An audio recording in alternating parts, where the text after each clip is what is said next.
Yawwa, bayan ka shiga email play store ɗinka za ka yi searching ga yanan Instatek da download zai kai ka ga wajen, amma gashi nan kaga ya bada photos video download or Instagram. Ni da yake yanzu na wai na buɗe yana da shi a cikin waya na yanzu ga yana ya bani offer, amma kai yanzu idan baka da shi, idan baka da ya baka install sai ka install din shi. Bayan ka fito sai ka garzaya zuwa Instagram.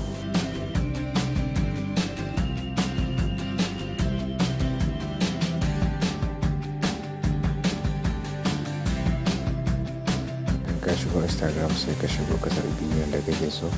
Yanzu nan bari mu zaɓi bidiyon da muke so.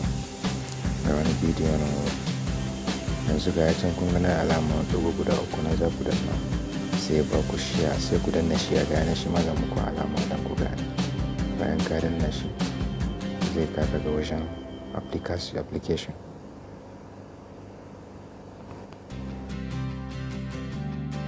Yawwa, bayan ya kaka ga application ga yanan za ku gan shi ya can da na fara yin alamar shi ga yanan sai ka shige shi. Kana shigan shi zai baka shi da kanshi zai download. Yanzu za ku da yake ɗan guntun bidiyo kun ga ya iso. Yawwa, to kun gani yadda ake downloading bidiyo a cikin Instagram. Allah ku danna mana subscribe, za mu kawo muku yadda ake saukewa a Facebook.